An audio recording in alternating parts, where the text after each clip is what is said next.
This is Pigsy trying to do a quick video now. Something happened, technical problems. So this video is about no contact, and if you've been there, you know what it's like. And it's got a low success rate. So if you've done the process of messing up, kind of smooth things over, re-communicate with a person who could be a friend maybe, or they're more than a friend, or they're maybe their blood, their family in some way. So the first thing probably to look at is also where things went wrong, was a bit toxic and so on.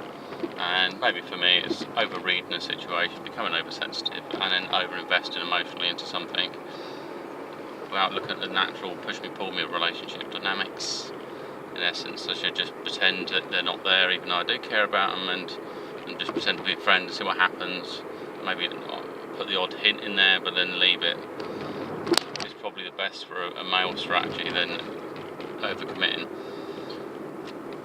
So I've done the no contact type letter, where you sort of basically you come, when you're in a better headspace, you basically say that, sorry about that, and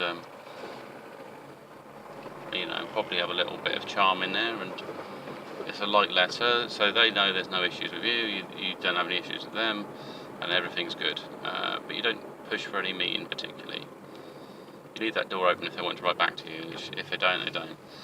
And then I wrote another note, and it just 3 months later down the line, just basically for the next following month, if they're free, if they want to go for a cup of coffee and see a movie, that'd be cool. No, there's no pressure there for anything other than possibly a friendship. So even if we can't be friends, it would be nice. So that's pretty basic in that message, and that shows the intention as well. And then the only other level after that would be probably to visit them, because you might want some form of closure, and then you might just want to check they're okay. So if you haven't had any conversation with them, they could have had a stroke, something could have happened to them. Who knows? You don't know, because sometimes you can think, they're just being a git or whatever. Actually, that's not what's going on. Like the mum's just died and they've gone into a terrible depression or something. Who knows?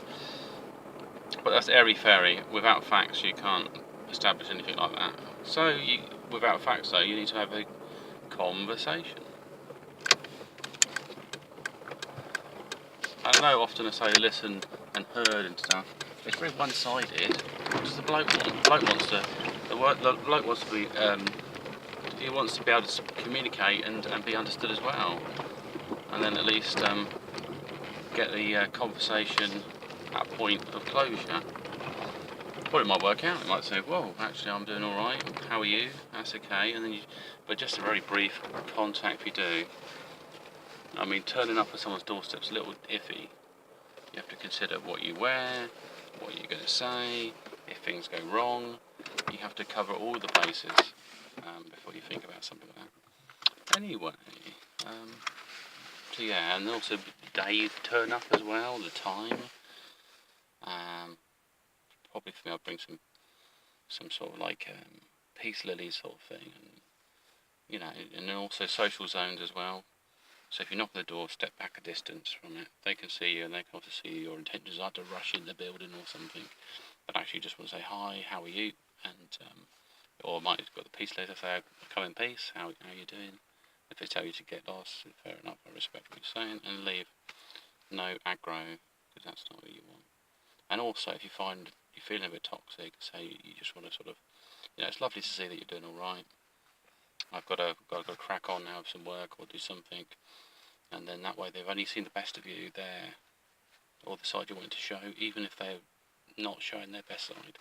They're bitter and they're a bit resentful, or there might be a weird situation whereby they're with someone, they've got a partner or something, and you're uncomfortable with that, and you're worried where it might go. They might be uncomfortable with it. You might say, well, why is he doing it? Something. And they said, I just send it to a friend, that's all. Right, I'll leave you two to it. Bye. No, that's it. Anyway, on that note, goodbye, and hope you have a great day.